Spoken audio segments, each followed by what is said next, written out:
In un tiepido pomeriggio dell'autunno del 1985, alla fermata della linea C a solo 10 anni, stavo per vivere un'esperienza che rimase impressa per sempre nell'animo. La mia prima volta al cinema, nel centro della nostra città, solo con gli amici. Al Chigliani, i viaggi nel tempo esistono. Quel giorno fu memorabile. Io, il più piccolo del quartiere, messo in disparte dai grandi, oggi si direbbe bullizzato, ruolo a calcio nelle partitelle in cortile portiere, martoriato dagli scherzi e dalle scazzottate felici di sfogo del mio gruppo di amici, in quel dì fui trattato come un principe. Perché sì, i grandi potevano andare al cinema, ma dovevano portare e curare anche noi più piccoli.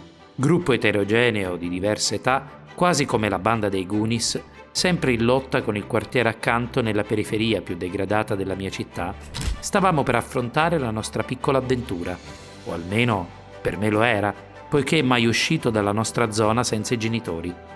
Ed il luogo dove ci stavamo recando aveva un che di magico ai tempi, dove fra il primo e il secondo tempo si muoveva fra le strette file di duri e scomodi seggiolini legnosi un omino che vendeva gelati, dolci, lo zucchero filato, i mitici popcorn o la Coca-Cola che ancora non erano entrati nelle nostre case ma erano distribuite nei chioschi o al bar. Il film che ci aspettava era già descritto come un successo dalla TV. In America e nel mondo aveva sbaragliato miti come Rocky IV, Rambo 2 e Cocoon, e noi trepidavamo di vedere quest'opera di effetti speciali all'avanguardia. Stiamo parlando di Ritorno al futuro. Inutile dire che quest'opera fantasticamente ingenua, senza nessuna pretesa di teorie e filosofie come ad esempio 2001 Odissea nello spazio o il più recente Interstellar, sarebbe rimasta nel mio animo per sempre, pieno zeppo di riferimenti e di oggettistica dei nostri anni più pop in assoluto, gli anni '80. Basti ricordare la bellissima e maledetta macchina protagonista dei salti temporali, una DMC DeLorean, che da sola crea un alone di mitismo e disfatta. La storia di quest'auto è tanto audace quanto breve. Prodotta in acciaio inossidabile non verniciato, con portiere ad ali di gabbiano, lo chassis della Lotus e il design di una Giugiaro, fu venduta per soli 3 anni e ad inizio delle riprese la fabbrica era già in bancarotta, grazie anche all'avventatezza del suo omonimo padre costruttore John. Il movie parte dagli anni '80, dove Marty McFly, giovane studente con la passione della chitarra elettrica a capo di una band di musica heavy metal, rimane coinvolto, suo malgrado, nell'esperimento dello scienziato amico Doc Brown, uno sciroccato avvenirista che però crea davvero una macchina del tempo. Marty sarà costretto a fuggire nel passato per salvarsi da terroristi infuriati per essere stati ingannati dal Doc. Si troverà nel 1955, proprio quando i suoi genitori si dovrebbero incontrare e conoscersi, innescando una serie di cambiamenti nella linea spazio-temporale che costringerà Marty ad affrontare i fantasmi del bullismo subito dal padre nel passato e dare fiducia nelle proprie potenzialità a Doc per portare a termine il progetto della sua macchina del tempo. Fra gag su personaggi passati e futuri, imbarazzanti incontri con la propria madre, il film avvolge lo spettatore nella spensieratezza degli anni '50, periodo d'oro di felicità e cambiamenti post-bellico, paragonabile alla rinascita gioiosa degli anni '80. La pellicola proietta lo spettatore nei più belli e vivaci anni della nostra storia, ricchi di gioia e spensieratezza, coinvolgendo lo spettatore con una fantascienza di basso costo, ma di grande successo. Il padre stesso di Marty appassionato di letture futuristiche che saranno poi fondamentali per lo svolgimento della trama. Ingenua storia fantastica che esplora i paradossi spazio-temporali con una semplicità disarmante, partendo dal paradosso della predestinazione, passando per quello del nonno e poi, nel secondo capitolo, incontrando anche quello ontologico. Il paradosso del nonno, nello specifico del nostro caso, ci dice che se un uomo tornasse nel passato e uccidesse suo nonno, non potrebbero nascere i suoi genitori e di conseguenza nemmeno lui, che non potrebbe dunque alterare il passato. Quindi è possibile modificare le linee temporali? O l'universo è chiuso e segue sempre la direzione entropica dell'aumento del disordine, impossibilitando l'alterazione stessa? Secondo Robert Zemeckis, risulta possibile. Il nostro protagonista, dopo aver interferito inconsapevolmente nel momento in cui i suoi genitori si incontreranno, lotterà lungo tutto il lungometraggio per non scomparire dalla linea temporale del suo vissuto. Cercherà di far innamorare suo padre e sua madre per far nascere se stesso e i suoi fratelli, alterando comunque il futuro, che, come vuole il leitmotiv degli anni d'oro, addirittura migliorerà le condizioni di vita degli stessi protagonisti. E tu, torneresti nel futuro per alterare il tuo passato? Giocheresti questa rischiosa carta non conoscendo poi cosa veramente possa succedere? Scrivicelo nei commenti. Il passato che cambia per ricostruire un futuro migliore o per salvare la propria esistenza. Quanti film contengono questo tema? Dal progenitore nei viaggi del tempo, l'uomo che visse nel futuro del 1960, tratto dal romanzo di fantascienza di Wells, al noto Terminator, che fonde la sua saga stessa sull'alterazione della linea temporale, a Predestination, arzigogolato film sul paradosso della predestinazione, per poi concludere coi famosissimi film di Nolan Interstellar e Tenet, in cui troviamo buchi neri a tesserotto e addirittura macchine che invertono l'entropia. Fantascientificamente parlando, il nostro film si pone sulla filosofia delle linee temporali parallele, creando come conseguenza dell'invasione del protagonista nel passato un mondo futuro per lui migliore, creando un escamotage di fuga dai paradossi stessi, impossibili secondo la teoria di Novikov. Facciamo ordine ed esploriamo un poco seriamente, senza entrare nello specifico della fisica quantistica, come in Interstellar un po' di teoria sulla possibilità di viaggiare nel tempo sia possibile.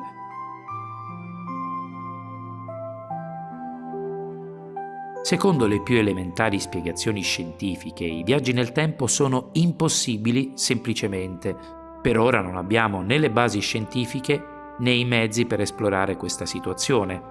Possiamo sì vedere il passato, semplicemente osservando gli astri nel cielo, perché sappiamo che la luce da loro riflessa viaggia nello spazio e questa luce impiega un determinato tempo per raggiungere la Terra. Quindi, più la stella sarà lontana, più noi vedremo non l'immagine attuale, ma la sua figura di 1, 10, 100 anni fa, in base alla sua lontananza. La luce infatti, per quanto sia ultra veloce, viaggia a poco meno di 300.000 km al secondo, se deve attraversare distanze immense, impiega anch'essa il suo tempo. E qui abbiamo le certezze, ma se ci basiamo sulla teoria già con la relatività di Einstein, potremmo avere la possibilità di viaggiare nel futuro, se ad esempio viaggiassimo ad una velocità superiore a quella della luce. Purtroppo, l'energia occorrente per poterlo fare non è stata ancora prodotta. Viaggiare nel tempo, come Marty, sarebbe ancora più complesso, superando i già detti paradossi, tipo quello del nonno con la teoria dell'autoconsistenza di Novikov, che, se da un lato ci conforta, dandoci la possibilità di modificare delle azioni della nostra storia passata, ammettendo così implicitamente la possibilità di ritornare indietro nel tempo, dall'altro ci nega le soluzioni alternative, linee temporali parallele o biforcazioni, in quanto l'universo farebbe di tutto per ritornare al suo stato nel presente futuro, creando delle condizioni nelle quali tutto tornerebbe allo stato originario. In pratica, se io potessi tornare indietro nel tempo e far sì che i miei genitori non si incontrassero, secondo Novikov, gli eventi futuri modificati farebbero di tutto per farmi nascere comunque, ripristinando la consistenza passato-futuro come in un anello chiuso. Addirittura il mio viaggio stesso potrebbe essere la causa della mia nascita. Non vorrei soffermarmi troppo sull'analisi psicologica dei personaggi, che nel futuro riportano i traumi e i vizi del loro passato. Vedi ad esempio la scena in cui Lorraine, madre di Marty, beve whisky in macchina citando «l'ho rubato dall'armadietto della vecchia» e «ma se lo fanno tutti», per trovarla alcolizzata all'inizio del primo film e anche nel secondo, ricalcando il mood del sei quello che sei stato, ovvero se i genitori bevono, sarai un bevitore anche tu, come sulla fragilità del carattere e la timidezza del padre, che lo porterà ad essere un perdente prima del nuovo futuro. o anche dello scienziato fallito, ma che insegue l'invenzione della sua vita. Chiudiamo con il buon Marty McFly, il nostro protagonista, ragazzo post-adolescenziale che si arrende davanti alle sue aspirazioni musicali, ma mantenendo tutta la sbruffonaggine e arroganza tipica americana.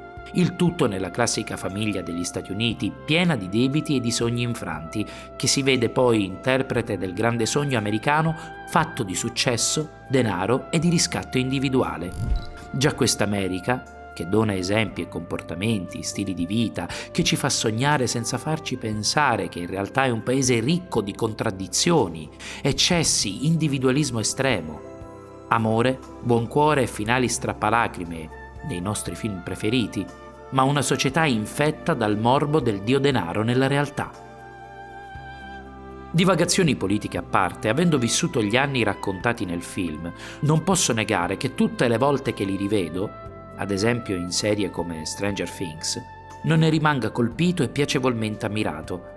Anni dei teenager, anni in cui uscire ed aggregarsi era l'unico modo per abbattere la noia della provincia e vivere la vita, anni in cui la prima elettronica a basso costo rivoluzionò le vite di tutti, dai semplici Walkman alle cassette, alle VHS, i cabinati per i videogiochi e le prime console da casa, i primi home computer e via dicendo.